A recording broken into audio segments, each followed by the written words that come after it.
Bonjour et bienvenue dans ce 4e épisode de Santé, Entrepreneuriat et Valorisation, le podcast qui donne la parole aux aventuriers qui font la santé de demain.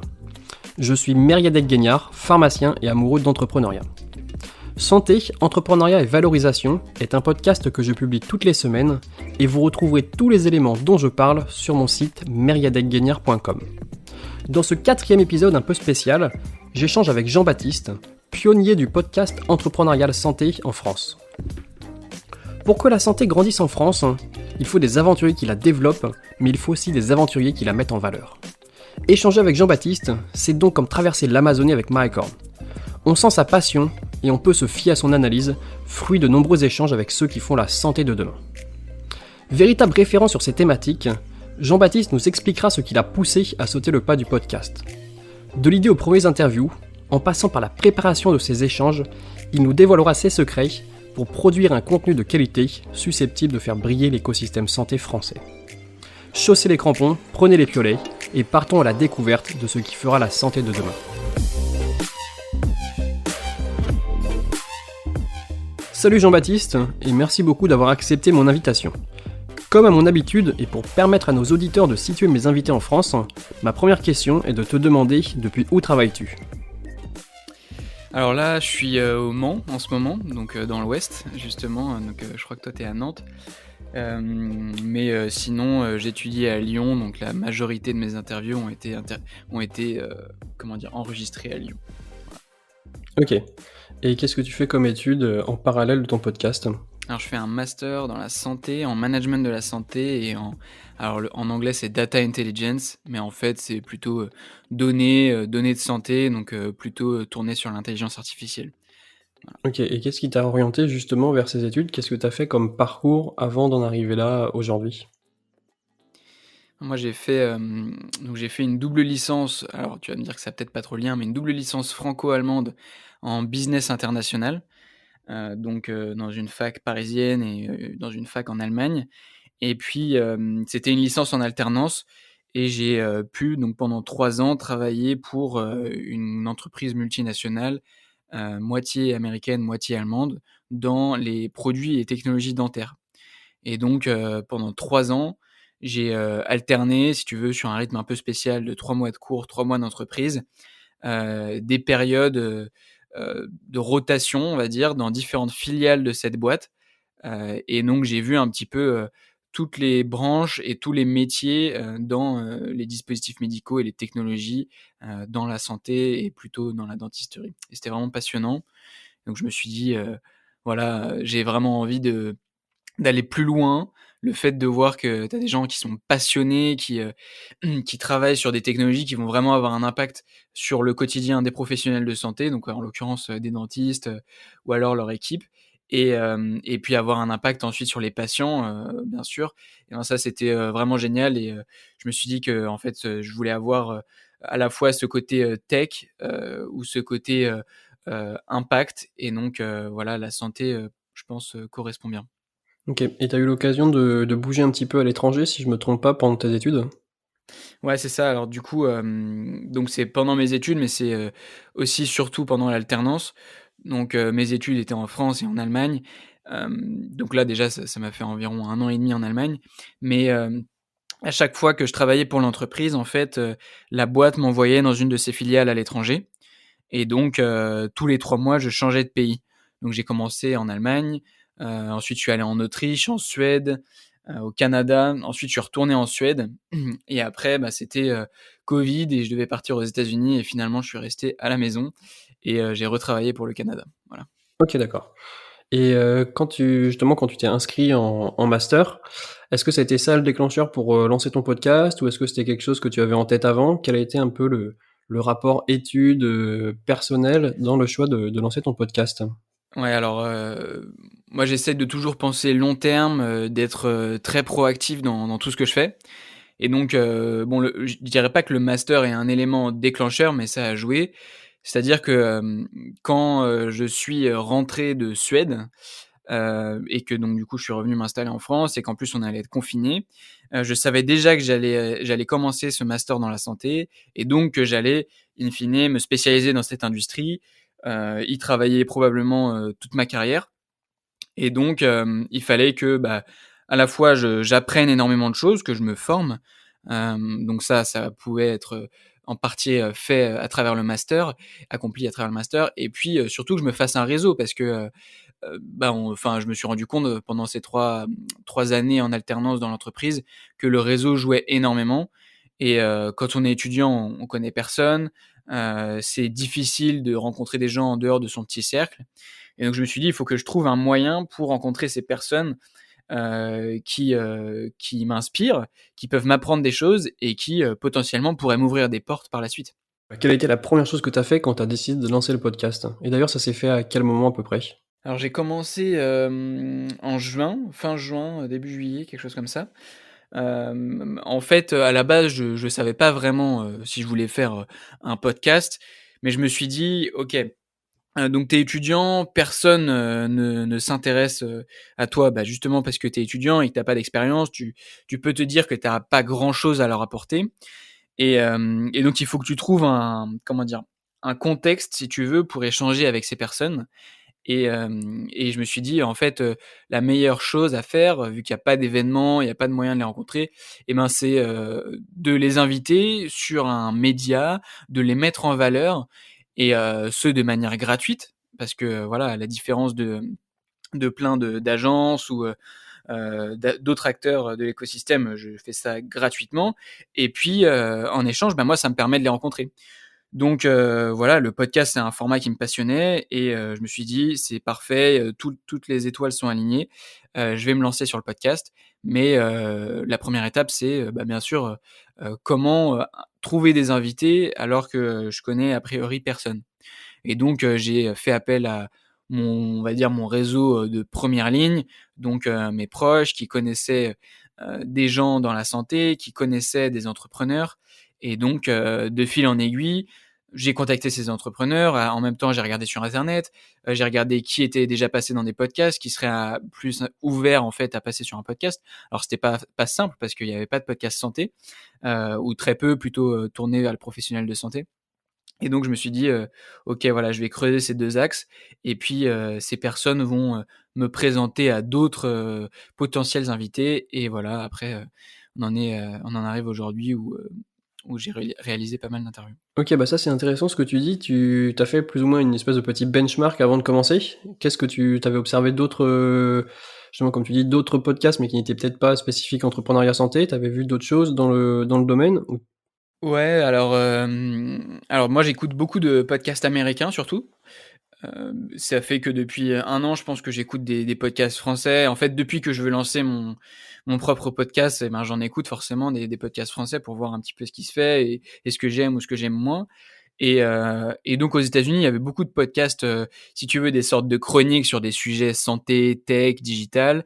Il y avait quelques interviews de fondateurs et puis, il y a un mec qui faisait, alors je me rappelle plus de son nom, mais The Healthcare Entrepreneur Academy, un truc comme ça et donc, j'ai regardé tout ce qu'il faisait, ça me plaisait, énormément. J'aimais pas vraiment ses invités, ça m'intéressait pas, tellement, mais voilà, j'aimais bien son format et donc, j'ai regardé si ça se faisait en France. En France, je voyais qu'il y avait, voilà, quelques podcasts, avec des professionnels de santé ou plutôt, avec des patients et puis bon, je me reconnaissais pas là-dedans. Je me disais: «Voilà, il y a quelque chose à faire» parce que dans plein d'autres industries, tu vois, il y a des podcasts avec des fondateurs ou alors il y a des podcasts très généralistes comme Génération Do It Yourself et donc je me suis dit: «Ouais, mais si tu es, dans la santé, tu as peut-être envie de» tu vois, tu as pas forcément envie d'écouter quelqu'un qui fait, de la food tech, d'écouter quelqu'un qui fait de la finance et tout. C'est sûr, c'est bien, ça permet de t'ouvrir à d'autres industries, mais tu as probablement envie de t'inspirer et d'apprendre dans ta niche et donc je me suis dit: voilà, c'est une bonne opportunité pour faire ça». comment tu prépares tes interviews? Alors comment je les prépare? Ça a évolué, donc au début, je faisais pas grand-chose parce que, pour être très franc, j'étais focus sur le volume. Je voulais, garantir, une régularité, parfaite dans mon planning d'épisodes et donc sortir un épisode par semaine, ça demande énormément de travail.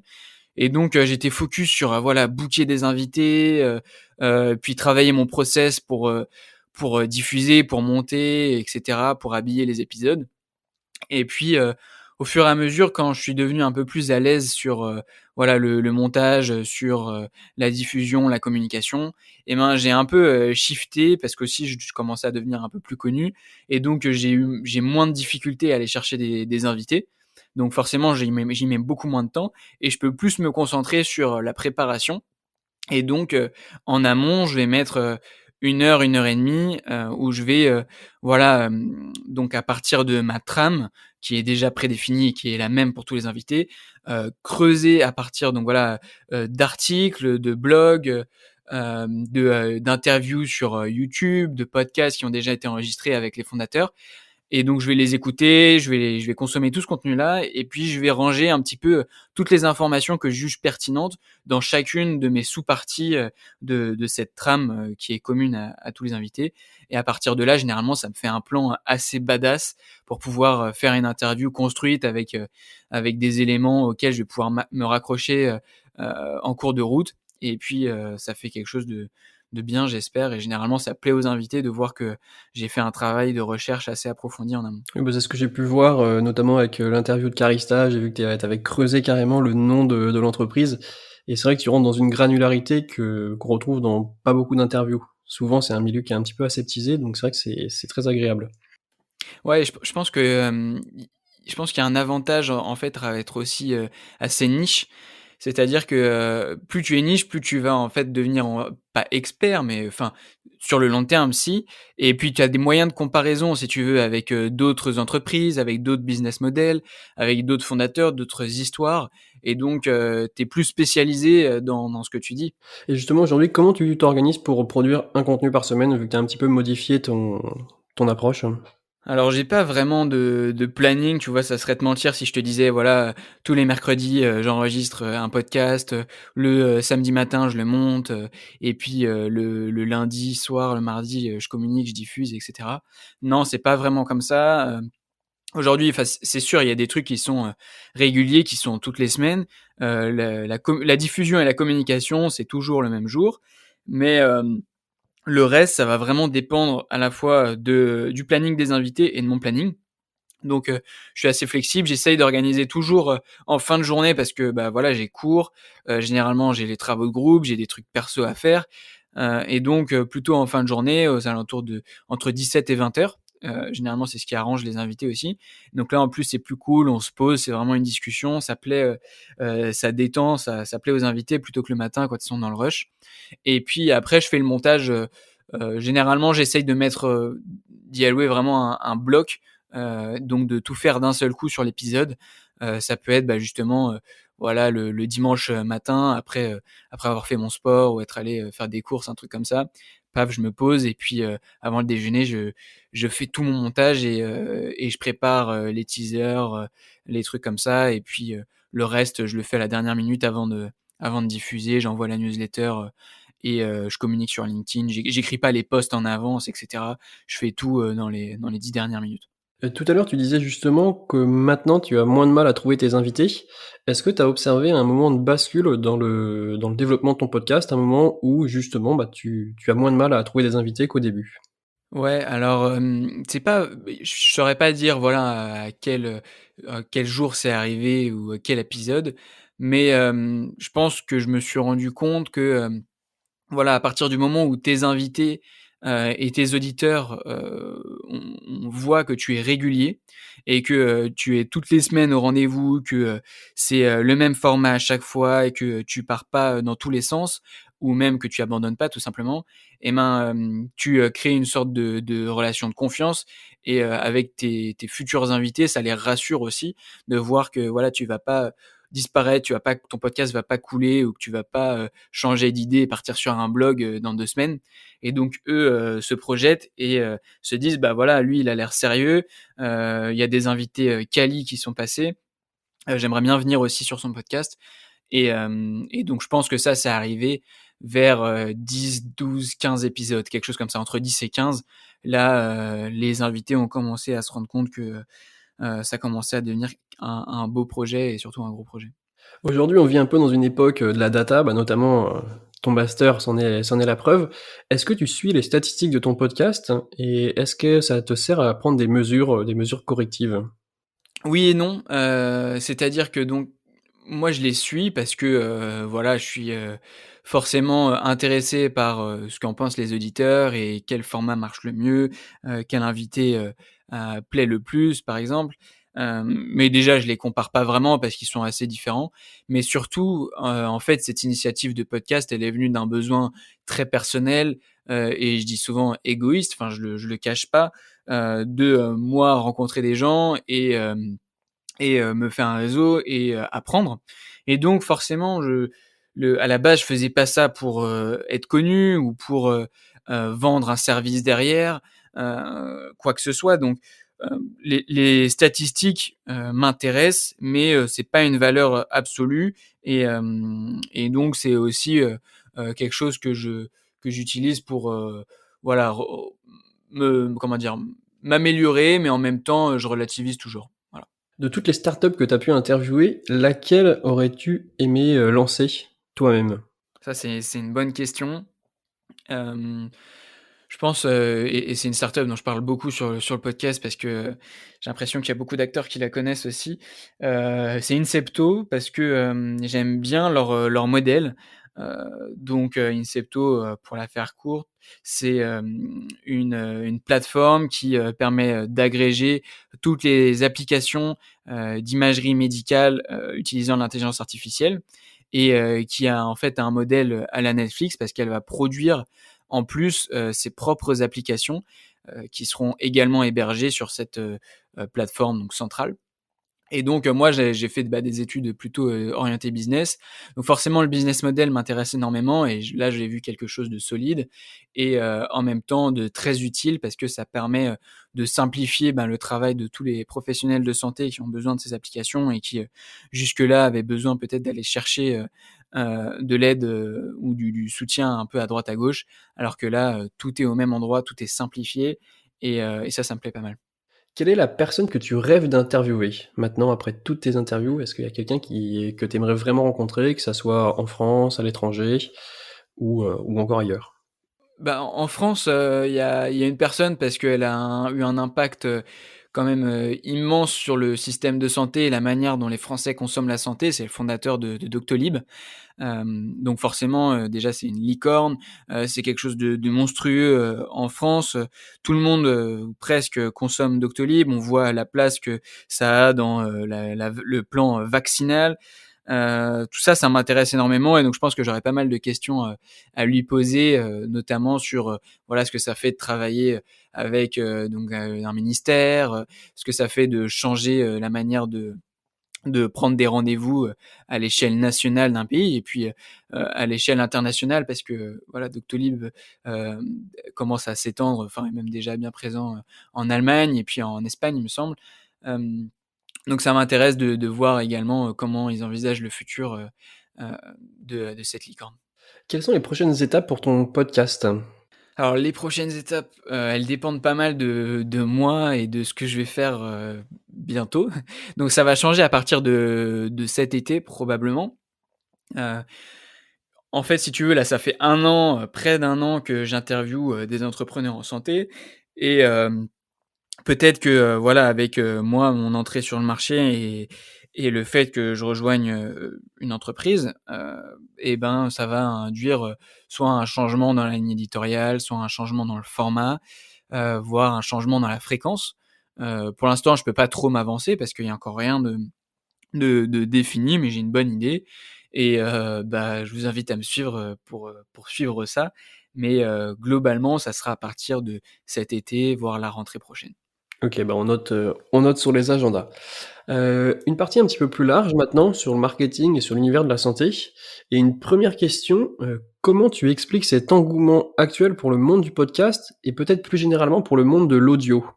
Je pense que, donc voilà, le podcast, c'est pas récent si tu veux, il y a rien de nouveau dans le podcast. C'est juste que, c'était pas très développé en France.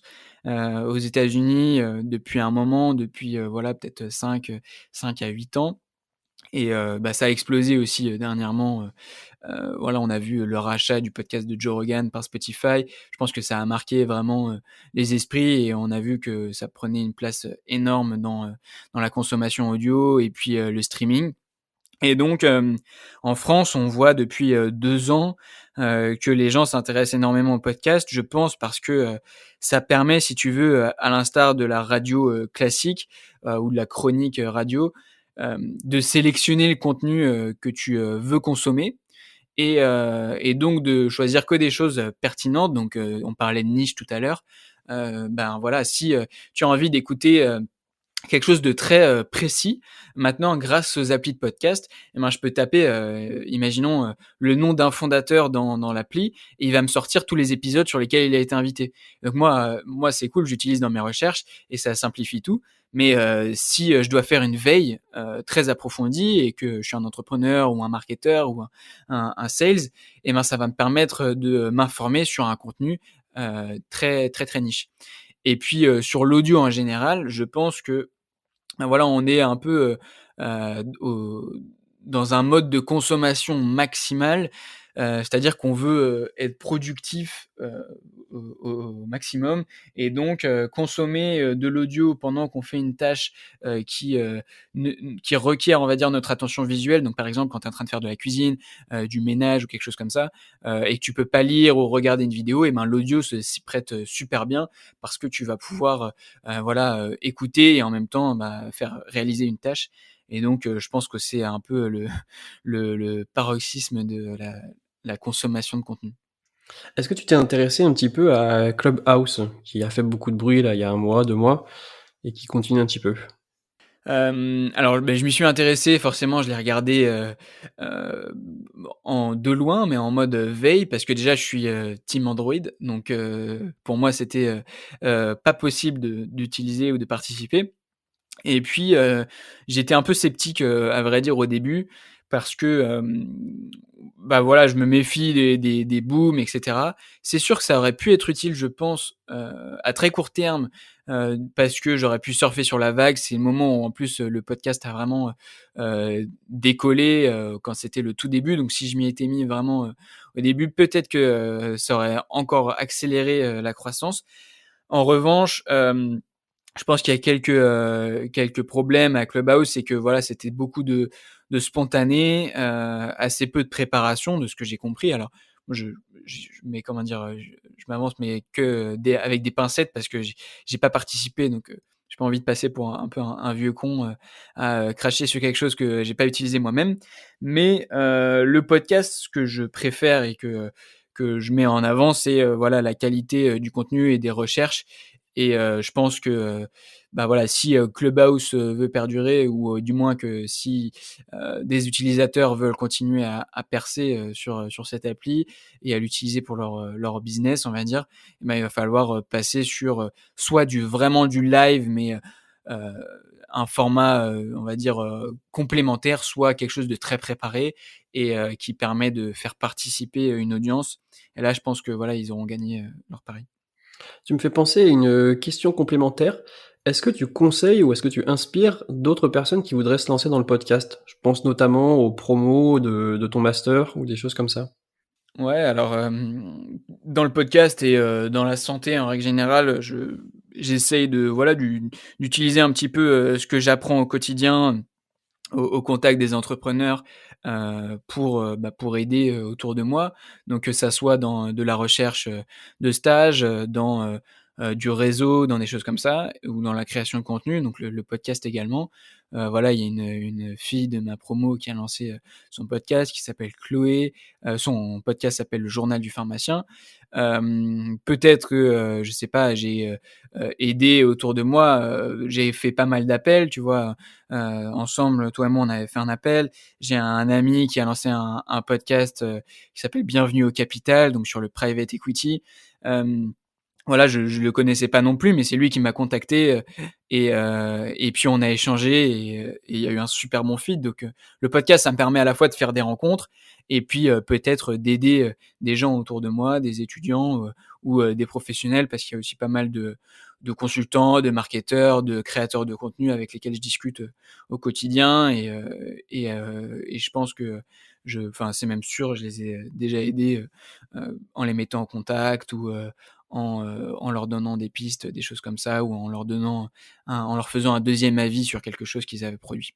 Je sais qu'on avait parlé de ça, un petit peu précédemment, de l'indépendance des podcasts. Justement, on en parlait aussi un petit peu, tout à l'heure.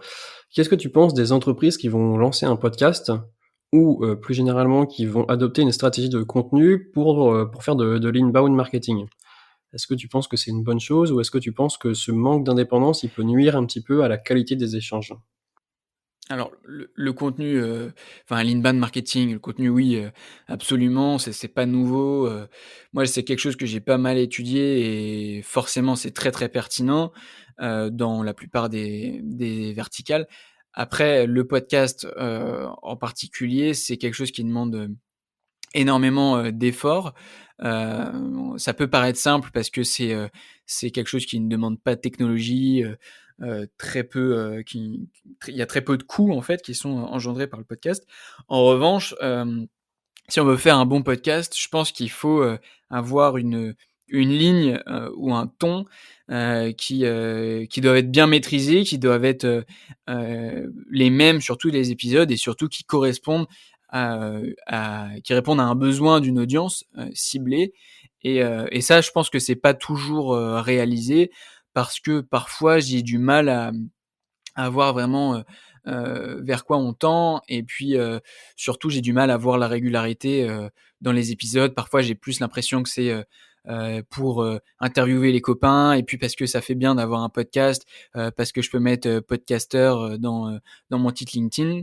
Hem, voilà, là, peut-être qu'il y a beaucoup moins de pertinence, et que, finalement les gens vont se rendre compte que, au bout de 8 épisodes, ils sont essoufflés parce que, ça demande quand même du travail et que on c'est difficile aussi d'estimer le revenu, les revenus et le retour généré par le podcast et donc forcément, il y a je sais plus, je connais plus la statistique exacte, mais il y a plein de gens qui abandonnent, avant d'avoir, fait, 10 épisodes, tu vois?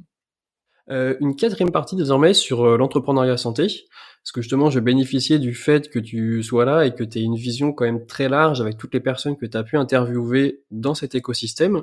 Et donc première question dans cette partie, quel est ton recul, quelle est ta vision de l'écosystème santé? Donc c'est une question qui porte peut-être plus sur la maturité de l'écosystème.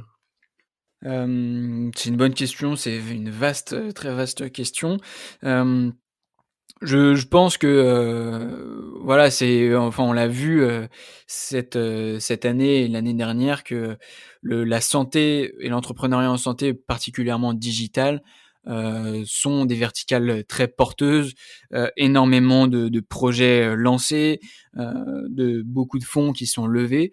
Après ça reste encore, assez minime peut-être aux États-Unis, mais il faut pas toujours se comparer voilà, outre-Atlantique, mais je pense que, on voit une certaine consolidation entre, certains acteurs, donc dans des comment dire? Des thèmes, des industries, comme, la téléconsultation. On voit, des rachats, des fusions, et généralement, ça veut dire que, bah, l'écosystème, devient plus mature, qui se consolide et qu'il y a de plus gros acteurs. Donc tu vois, Doctolib en est un parfait exemple. Aujourd'hui, ils ont une place, énorme, mais parce qu'ils sont passés, par des rachats et donc ils vont, beaucoup plus vite comme ça.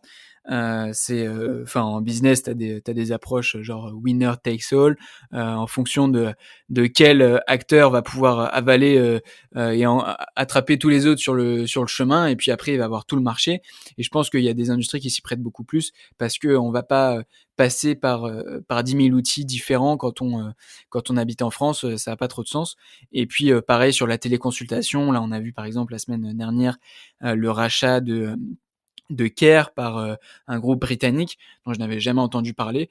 Donc voilà, je pense qu'il y a des industries qui sont, déjà, assez, matures au sein de la santé et plutôt santé digitale et puis d'autres, qui vont émerger, notamment en santé mentale, hem et puis d'autres, qui mettent beaucoup plus de temps, et pour lesquels il y a beaucoup plus de contraintes, à l'entrepreneuriat qui sont plus, sur les biotech, sur les grosses, technologies, d'intelligence artificielle, d'exploitation de la donnée et là, ça peut mettre beaucoup plus de temps pour développer des algorithmes performants, qui sont, aussi, validés par, bah, les grandes instances et qui peuvent après, permettre un remboursement, par la sécu. Donc très intéressant comme réponse, très, très intéressant. Qu'est-ce qui rassemble les entrepreneurs santé avec qui tu as pu échanger? Un trait de personnalité, un caractère ou quelque chose comme ça? Hem, je pense après en avoir, j'en ai interviewé, un peu plus, ouais, un peu plus d'une cinquantaine à mon avis. Je pense que je remarque vraiment quelque chose d'énorme, c'est la résilience, chez ces entrepreneurs. C'est-à-dire que, voilà, c'est pas simple, l'industrie, de la santé, c'est sûr qu'il y a des branches dans lesquelles c'est plus facile d'entreprendre. On n'est pas dans, du e-commerce, dans du pur digital. Même si on fait de la santé digitale, il y a quand même, probablement un moment où, on va, se frotter à des données patients, à des professionnels de santé, à des hôpitaux et cetera, et donc c'est des acteurs, avec lesquels ça peut mettre beaucoup de temps, pour développer une solution, et puis après, ben, je parlais de remboursement, d'être validé, donc FDA et cetera. Ça peut prendre beaucoup de temps, et donc ces entrepreneurs généralement, ils font preuve d'une énorme résilience, et ils sont, super persévérants. Ils lâchent pas, souvent ils doivent pivoter à un moment, tu vois? Passer soit, via, du B2B, via, des partenariats, des choses comme ça, et puis ils trouvent des business models alternatifs en attendant d'avoir obtenu un remboursement, et je me dis, tu vois, c'est vraiment pas l'industrie la plus simple, mais à la fin, ça fait de belles entreprises, et surtout qui ont un impact, sur, le quotidien, soit des professionnels de santé, soit sur les patients, et ça c'est magnifique, quoi. Est-ce que tu dirais que c'est plus compliqué d'entreprendre en santé en France qu'aux États-Unis ou peut-être dans d'autres pays?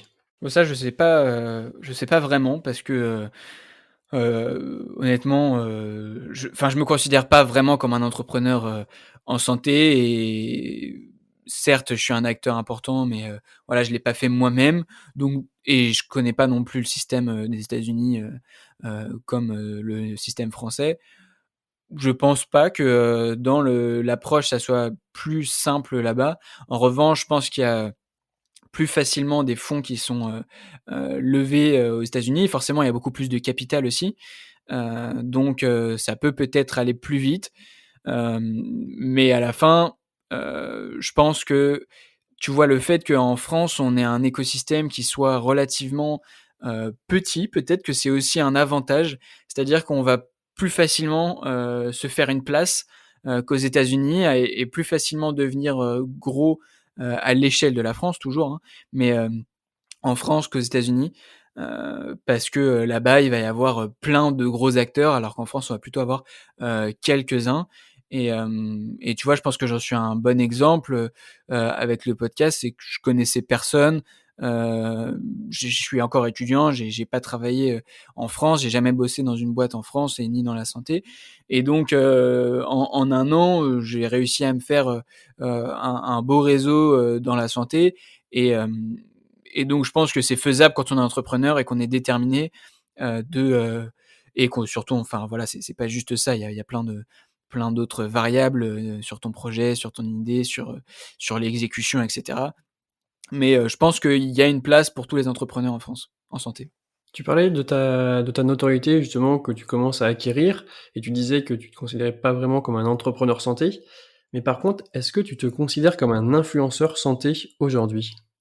Bon, j'ai pas la prétention de dire que je suis un influenceur, je sais pas, vraiment, je suis même pas sûr qu'il y ait une définition, exacte de ce que c'est un influenceur. Est-ce qu'il y a des métriques, associées avec ça? Ou est-ce que c'est plus un sentiment?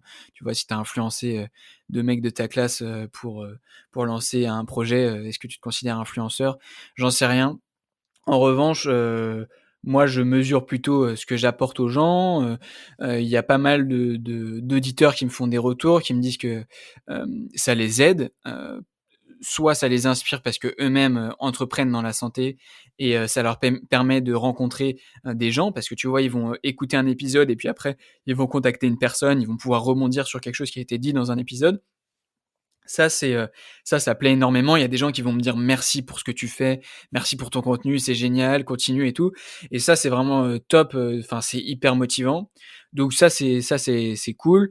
Et puis après, il y a, une certaine reconnaissance, je sais pas si ces gens écoutent, mais par des acteurs influents de l'écosystème, des gens qui sont là depuis longtemps et qui soit font quelque chose de similaire mais sur un autre média, donc d'autres influenceurs, soit des entrepreneurs connus ou des industriels et qui vont me dire ah c'est top, c'est vrai que ça manquait, etc. Je suis sûr que ça sert et que c'est utile. Et donc ça c'est génial aussi. Pour finir, je vais t'emmener sur des questions un petit peu plus générales. Donc déjà, une première, pour peut-être creuser un petit peu plus ta personnalité. Comment tu fais pour dissocier ta vie étudiante de ta vie perso et de ta vie professionnelle avec le podcast? Alors, vie professionnelle, il y en a pas encore, beaucoup parce que, bah, j'ai lancé le podcast quand j'étais encore employé, mais, je suis devenu étudiant, rapidement et donc là, je vais retravailler à partir de juillet.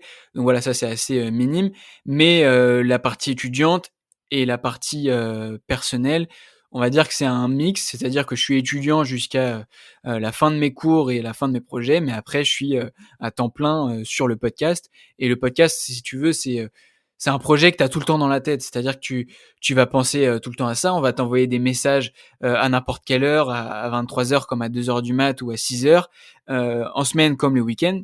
Parce que, en fait, à partir du moment où tu commences à communiquer sur LinkedIn, les gens, si tu veux, te voient comme accessible, et ils se disent qu'ils peuvent t'envoyer un message, et ils ont raison. Mais ils voient pas ça comme un mail ou quelque chose comme ça, donc du coup, ils vont pas attendre, ils vont pas attendre la semaine, pour t'envoyer un message et donc forcément il y a pas d'heure sur LinkedIn, heu et moi c'est mon premier canal de communication, il y a pas de barrière entre vie perso, et podcast et donc on va dire que ça se mixe tout le temps.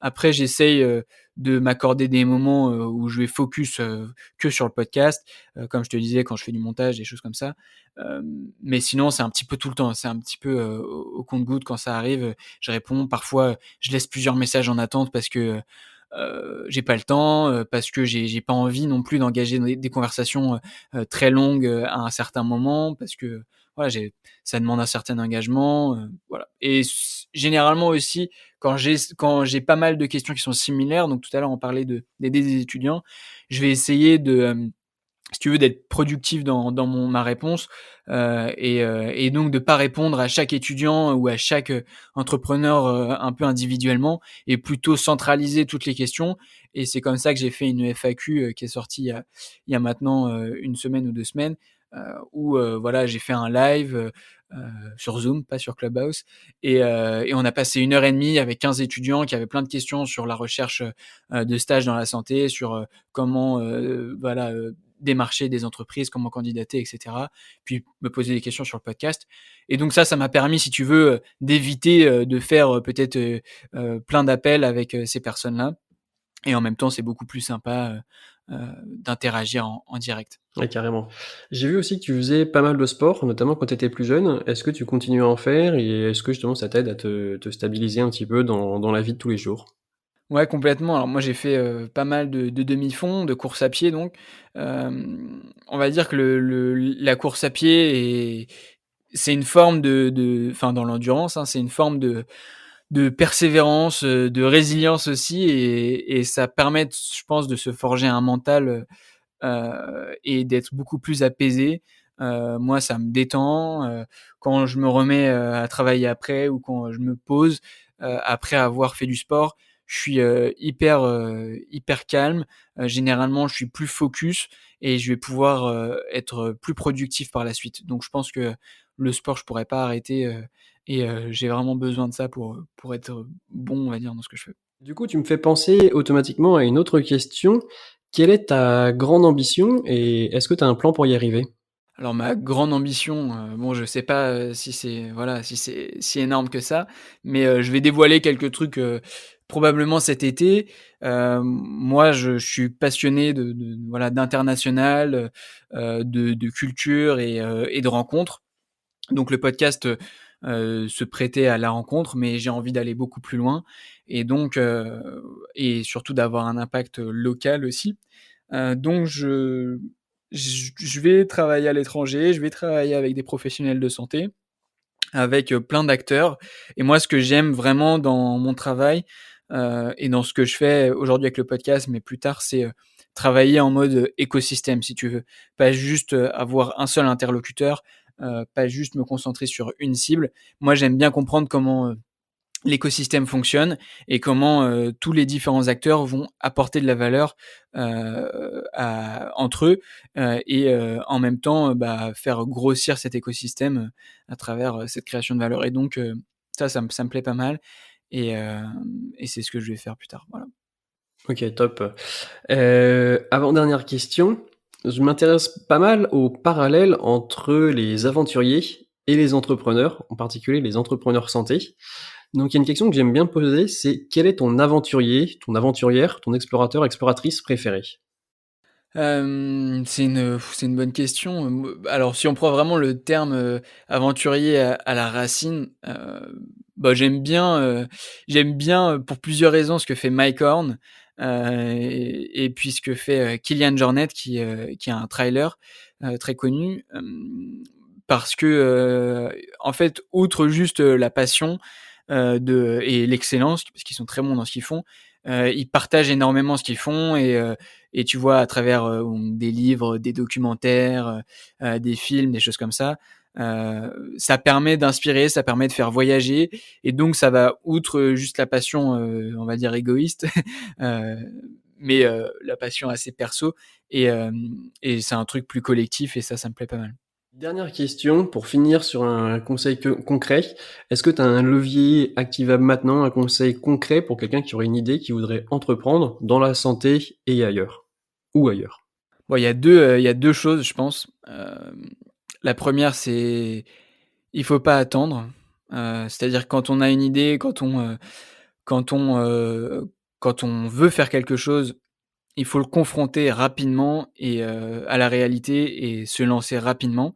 Alors ça veut pas dire tout abandonner d'un seul coup, hein, mais il faut le confronter à la réalité. Donc c'est-à-dire que, voilà, si demain tu veux lancer un podcast, tu vas parler avec ton audience, tu vas parler avec des gens, que tu vises, tu leur demandes ce qu'ils voudraient écouter, leur poses des questions sur, ce qui leur plaît, qui ils voudraient voir passer, le format et cetera, quel ton devrait être donné et puis après tu vas voir tes invités, tu essayes de comprendre, si eux, ils seraient intéressés pour venir sur ton podcast et puis bam, tu te lances. Enfin, voilà, je te parle d'un podcast parce que c'est ce qui nous relie. Mais voilà, je pense que ça, c'est valable dans toutes les industries et c'est aussi un conseil qui est partagé par énormément d'entrepreneurs. C'est si tu veux lancer un projet, confronte-le à la réalité rapidement. Ok, bah top. Bah merci beaucoup pour ce dernier conseil. On va finir là-dessus. Merci beaucoup d'avoir accepté mon invitation et de nous avoir partagé tous tes petits tips et ton parcours. Donc bah, au plaisir de continuer à suivre toutes tes aventures. Ah, merci Mariadec. Merci à toi. Voilà, c'est la fin de ce 4e épisode de Santé, Entrepreneuriat et Valorisation. Merci beaucoup de m'avoir écouté. Tu retrouveras toutes les notes de cet épisode en description et n'hésite pas à me contacter via mon site meriadecguignard.com ou via mon LinkedIn personnel Meriadec-Guignard. Tu pourras me dire ce que tu penses du podcast et ce que je peux améliorer. Bienvenue dans le monde de l'entrepreneuriat santé et à la semaine prochaine pour continuer notre exploration.